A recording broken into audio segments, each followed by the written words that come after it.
Hi friends, అందరికి నమస్తే. ఇవాళ అయితే డబుల్ ఎలిమినేషన్ అన్నారు కదా, ఇవాళ ఎవరు ఎలిమినేట్ అవుతారో తెలియదు. ఇంకా నాగార్జున సార్ అయితే వచ్చిండు, ఇంటి సభ్యులకైతే అడిగిండు ఈ ప్రైజ్ మనీని ఎవరెవరు ఏమేం చేస్తారంటే, నిఖిల్ అయితే వాళ్ళ సొంతిల్లు కొంటా అన్నాడు, ప్రేరణనైతే వాళ్ళ మమ్మీ వాళ్ళ ఫైనాన్షియల్ గా అప్పులు తీర్చేస్తా అన్నది, మన నబీల్ అయితే ఆయన కొద్దిగా ఫిలింలలో పెడతా అన్నాడు, అవినాష్ వాళ్ళ అన్న కూతురు పెళ్లి చేస్తా అన్నాడు, గౌతమ్ అయితే వాళ్ళ మమ్మీ రిటైర్మెంట్ కి వాడతా అన్నాడు, మన విష్ణుప్రియనైతే వచ్చిందంతా పనిచేస్తా అన్నది. ఇట్లయితే అయ్యింది. గంగవ్వకి ఇస్తా అన్నారు ఇద్దరు, గంగవ్వకు గౌతము విష్ణుప్రియ ఇస్తా అన్నారు.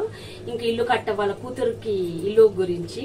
ఇంకా తర్వాత ఇదంతా అయిపోయినాక సెకండ్ ఫైనలిస్ట్ మన నిఖిల్ అయ్యిండు, కొన్ని గేమ్స్ పెట్టిండు, మళ్ళీ థర్డ్ ఫైనలిస్ట్ మన గౌతమ్ అయ్యిండు, ఫోర్త్ మన ప్రేరణ అయింది, ఫిఫ్త్ ఏమో నబీల్ కి విష్ణుప్రియకి అయితే పెట్టిండ్రు.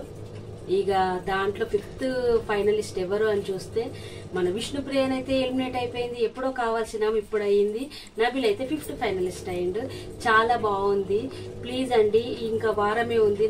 టాప్ 5 ఎవరెవరు అనిపిస్తుంది మమ్మీ? కరెక్టే ఉంది, టాప్ 5. మన ఇప్పుడు టాప్ 5 అయితే ఫస్ట్ అయితే అవినాష్, నిఖిల్, గౌతము, ప్రేరణ, ఇంకా నబీల్ అయ్యిండ్రు ఫ్రెండ్స్. ఇంకా విష్ణుప్రియ అయితే ఎలిమినేషన్ అయింది కదా. ఇంకా విన్నర్ అయితే నాకైతే నిఖిల్ అనిపిస్తుంది, రన్నర్ అయితే గౌతమ్ అనిపిస్తుంది. మీకు ఎట్లా నచ్చితే కామెంట్ లో చెప్పండి. నా రివ్యూ నచ్చితే లైక్ షేర్ సబ్స్క్రైబ్ చేయండి. అంతవరకు బాయ్, గుడ్ నైట్.